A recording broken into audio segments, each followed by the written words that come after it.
السلام علیکم ورحمۃ اللہ وبرکاتہ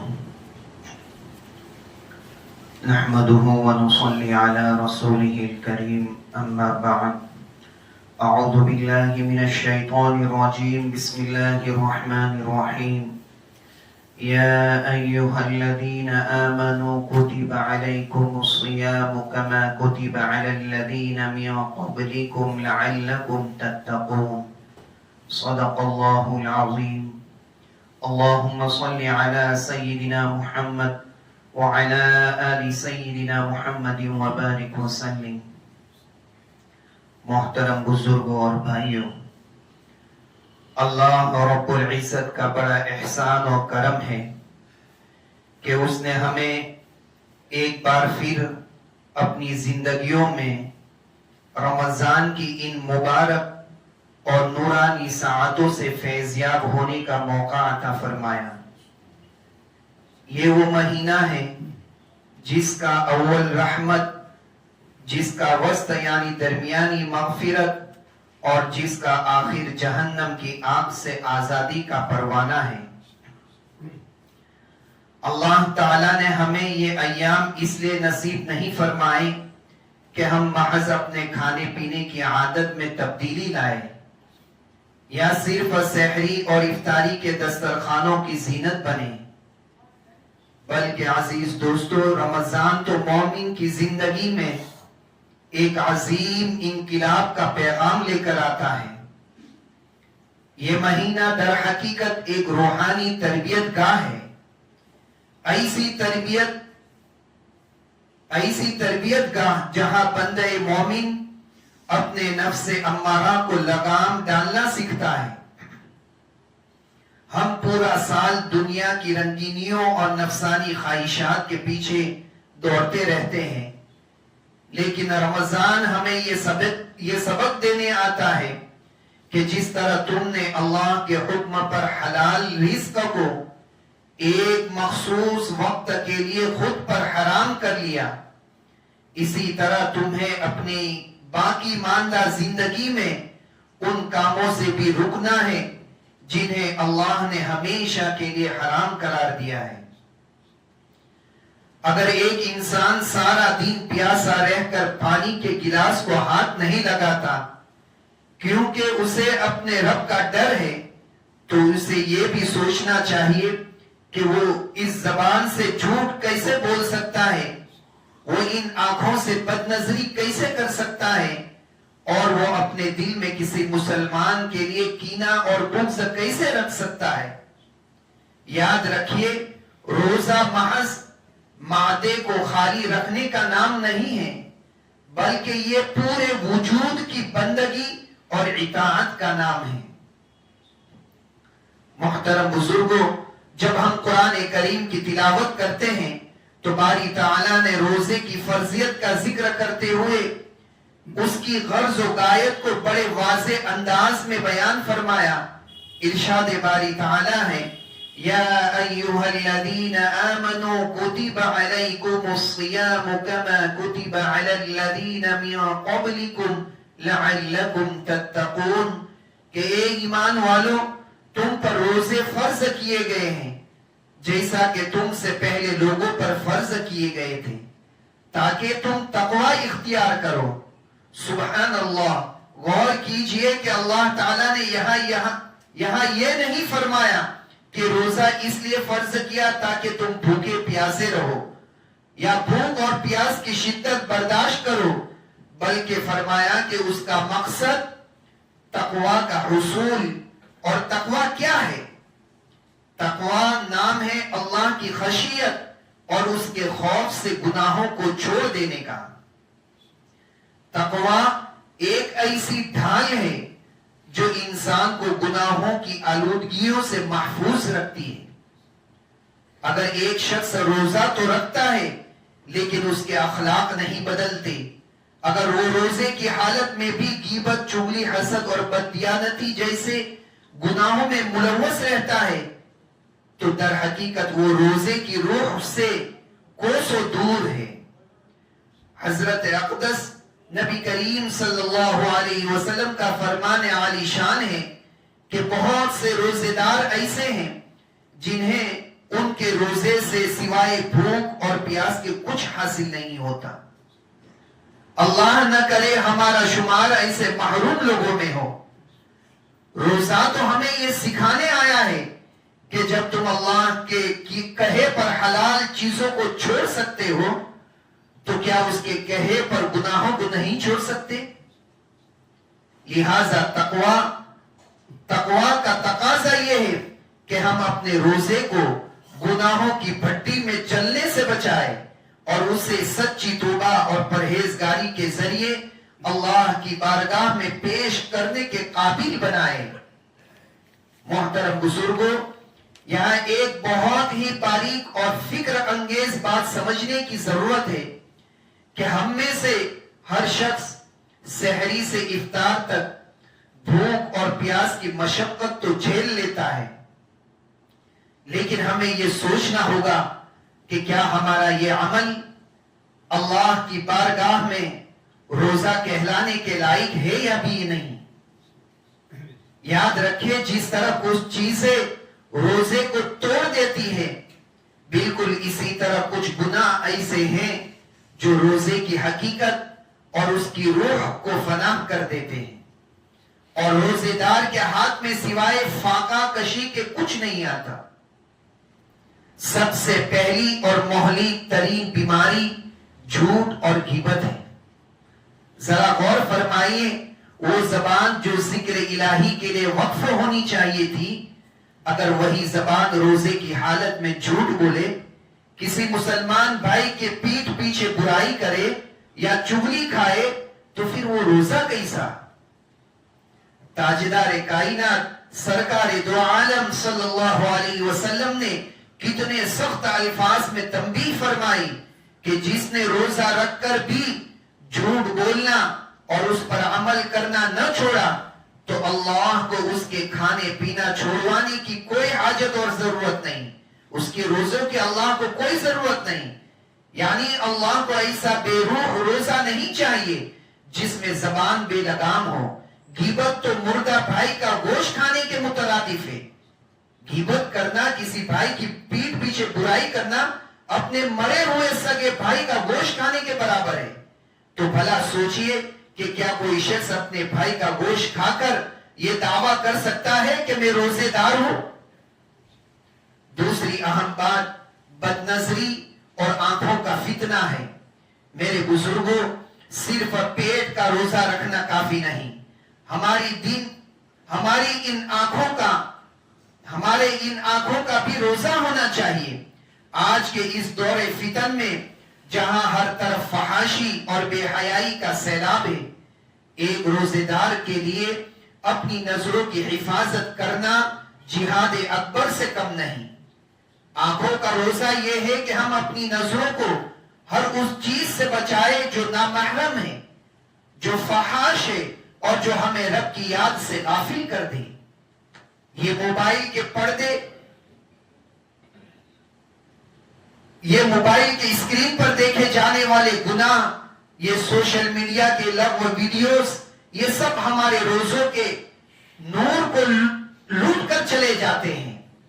اگر ہماری نظریں آوارہ ہے تو ہمارے دل کا سکون اور روزے کی لذت ختم ہو جائے گی۔ اسی طرح ایک اور بڑی رکاوٹ لڑائی اور جھگڑا اور بدزبانی ہے۔ رمضان کا مہینہ تو سراسر صبر اور علم کا مہینہ ہے، لیکن افسوس بعض لوگ روزے کی حالت میں چڑچڑے پن کا شکار ہوتے ہیں، ذرا سی بات پر آپے سے باہر ہو جاتے ہیں، گالی گلوچ اور تلخ کلامی کو اپنا وتیرہ بنا لیتے ہیں۔ میرے نبی صلی اللہ علیہ وسلم نے ہمیں یہ تربیت دی کہ اگر کوئی نادان تم سے لڑنے آئے، تمہیں گالی دے یا تم پر زیادتی کرے تو تم اس کے برابر نہ ہو جاؤ، بلکہ نہایت برداشت اور وقار کے ساتھ کہہ دو کہ انی صائم، کہ میں روزے سے ہوں۔ یعنی میرا روزہ مجھے اس بات کی اجازت نہیں دیتا کہ میں اپنی زبان کو تمہاری طرح گندا کروں۔ روزہ تو ایک ڈھال ہے، روزہ یہ ایک ڈھال ہے جو ہمیں اشتعال انگیزی سے بچاتی ہے۔ اگر ہم نے یہ ڈھال ہی توڑ دی تو پھر گناہوں کے تیروں سے ہمیں کون بچائے گا؟ اور آخر میں ایک نہایت ہولناک چیز حرام مال کا استعمال ہے۔ خدا را غور کیجئے، ہم سارا دین اللہ کی دی ہوئی حلال نعمتوں یعنی روٹی اور پانی سے تو رکے رہے، لیکن اگر ہماری سحری اور افطاری کی میز پر پڑا ہوا لقمہ حرام کی کمائی سے ہے تو وہ روزہ اللہ کی بارگاہ میں کیسے قبول ہوگا؟ حرام مال سے پلا ہوا جسم اور حرام غذا سے بھرا ہوا پیٹ جب سجدے میں گرتا ہے تو وہ روحانیت سے خالی ہوتا ہے۔ اگر ہماری کمائی میں سود، رشوت یا کسی کا حق مارا ہوا شامل ہے تو یاد رکھے کہ یہ حرام مال ہمارے پورے مہینے کی عبادتوں اور دعا کی قبولیت میں سب سے بڑی دیوار بن جاتا ہے۔ لہٰذا اپنے روزوں کو معتبر بنانے کے لیے اپنی کمائی اور اپنے دسترخوان کو پاکیزہ بنانا ہم سب کی اولین ذمہ داری ہے۔ محترم بزرگوں، ہمیں یہ حقیقت اپنی روح کی گہرائیوں میں اتار لینی چاہیے کہ روزہ محض ایک ظاہری رسم کا نام نہیں ہے، بلکہ یہ پورے وجود کی بندگی کا عنوان ہے۔ ایک سچا اور کامل روزہ وہ ہے جس میں صرف انسان کا پیٹ ہی بھوکا نہ ہو بلکہ اس کے جسم کا ایک ایک عضو اللہ کی نافرمانی سے رکا ہوا ہو۔ جب ہم سحری کے وقت روزے کی نیت کرتے ہیں تو گویا ہم اللہ سے یہ عہد کرتے ہیں کہ اے باری تعالیٰ، آج شام تک نہ صرف میرا معدہ تیری رضا کے لیے خالی رہے گا بلکہ میرے جسم کی یہ تمام طاقتیں اور یہ تمام اعضاء بھی تیری مرضی کے تابع رہیں گے۔ سب سے پہلے اپنی زبان کے روزے پر غور کیجئے۔ یہ زبان جو انسانی شخصیت کا ترجمان ہے، اگر یہ روزے کی حالت میں جھوٹ کے زہر سے آلودہ رہے، اگر اس سے غیبت اور چغلی کی غلاظت ٹپکتی رہے اور اگر یہ کسی مسلمان بھائی کی عزت اچھالنے یا اسے گالی دینے کے لیے استعمال ہو تو یاد رکھے ایسا روزہ اللہ کی بارگاہ میں کوئی وقت نہیں رکھتا۔ زبان کا روزہ یہ ہے کہ اسے فضول باتوں سے روک کر اللہ کے ذکر سے تر رکھا جائے، اسے تلاوت قرآن کا عادی بنایا جائے اور اسے کلمہ خیر کے لیے وقف کر دیا جائے۔ جس زبان سے ہم نے سبحان اللہ اور الحمدللہ کہنا ہے وہی زبان کسی کی دل آزاری کا سبب کیسے بن سکتی ہے؟ پھر اپنے کانوں کے روزے کی فکر کیجیے۔ اللہ رب العزت نے ہمیں سننے کی جو قوت عطا فرمائی ہے، روزے کی حالت میں اس کا پہرا دینا بھی ضروری ہے۔ کانوں کا روزہ یہ ہے کہ ہم انہیں لغو باتوں، گانوں کے شور اور غیبت کی آوازوں سے محفوظ رکھیں۔ جب ہم کہیں کسی کی برائی ہو رہی ہے، جب کہیں گناہ کی باتیں ہو رہی ہو تو ایک روزے دار کو وہاں سے اپنے کانوں کو پھیر لینا چاہیے۔ یاد رکھیں جو گناہ زبان سے نکلتا ہے وہی کانوں کے راستے سے دوسرے کے دل میں داخل ہوتا ہے۔ اس لیے اگر ہم اپنے دل کو نور رمضان سے بھرنا چاہتے ہیں تو ہمیں اپنے کانوں کے دروازوں پر تقوی کا پہرا بٹھانا ہوگا۔ محترم بزرگوں، ہمارے ہاتھوں اور پاؤں کا بھی روزہ ہے۔ ہمارے ہاتھوں کا روزہ یہ ہے کہ یہ کبھی کسی پر ظلم کرنے کے لیے نہ اٹھے، یہ کبھی کسی کا حق مارنے کے لیے حرکت میں نہ آئے اور نہ ہی ان سے کبھی کسی حرام چیز کو چھوا جائے۔ اسی طرح ہمارے پاؤں کا روزہ یہ ہے کہ یہ ہمیں کبھی کسی گناہ کی محفل کی طرف نہ لے جائے، یہ ہمیں کبھی معصیت کے راہوں میں نہ چلائے، بلکہ یہ پاؤں ہمیں مسجد کی طرف لے جائے، یہ پاؤں ہمیں کسی دکھی انسان کی خدمت کے لیے اٹھائے اور یہ ہمیں نیکی کی راستوں پر دوڑائے۔ جب انسان کا پورا وجود بھی، اس کی آنکھیں، اس کے کان، اس کی زبان، اس کے ہاتھ اور اس کے پاؤں بھی سب کے سب اللہ کی اطاعت میں سانچے میں ڈھل جاتے ہیں، تب جا کر وہ روزہ بنتا ہے جس کی خوشبو عرش الہی تک پہنچتی ہے۔ آئیے آج اس مبارک جمعہ کا دن یہ عزم کرے کہ ہم اپنے روزوں کو بے روح نہیں بنائیں گے بے روح رہی نہیں رہ دیں گے، بلکہ اپنے ایک ایک عضو کو اللہ کی مرضی کے مطابق چلا کر اسے حقیقی معنوں میں ایک کامل روزہ بنائیں گے۔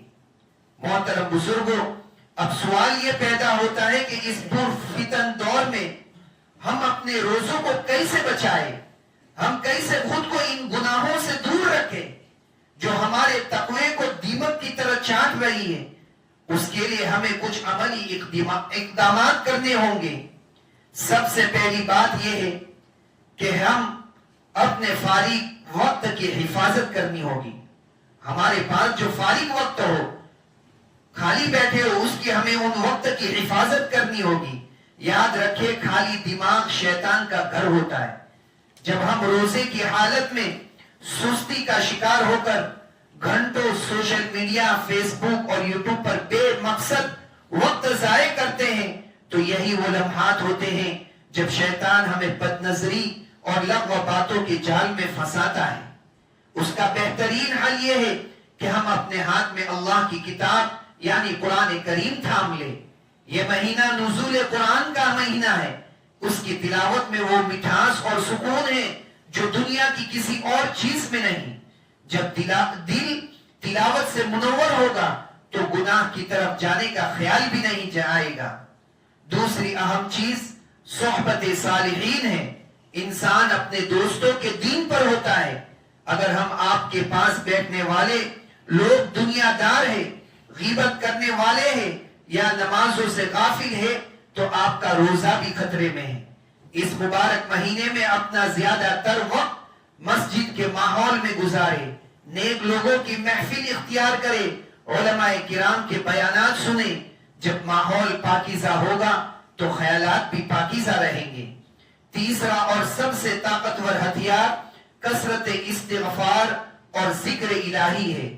اپنی زبان کو ہر وقت اللہ کی تسبیح اور توبہ سے تر رکھیں۔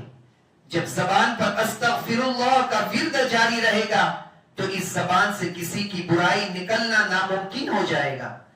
ذکر الہی وہ ڈھال ہے جو شیطان کے وسوسوں کو دل میں داخل ہونے سے پہلے ہی جلا کر رکھ دیتی ہے۔ اپنے دین بھر کے معمولات میں توبہ کی کثرت کرے تاکہ اگر انجانے میں کوئی لغزش بھی ہو جائے تو وہ اللہ کی رحمت سے اسے فوراً دھو ڈالے۔ میرے عزیز دوستوں اور بزرگوں، آخر میں بس یہ بات ذہن نشین کر لیجئے کہ روزہ ایک ایسی مضبوط ڈھال ہے جو ہمیں دنیا میں گناہوں سے اور آخرت میں جہنم کی آگ سے بچاتی ہے۔ لیکن میرے بھائیوں، یہ ڈھال اسی وقت کام کرے گی جب ہم گناہوں کے ذریعے اس میں سوراخ نہ کر دیں۔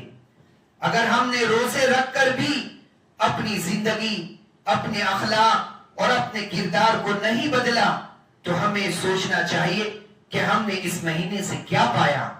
اللہ پاک ہمیں رمضان کی ان مبارک ساعتوں کی صحیح قدر کرنے کی توفیق عطا فرمائے اور ہر قسم کے گناہوں سے ہمیں محفوظ رکھے۔ آمین وآخر دعوانا الحمدللہ رب العالمین۔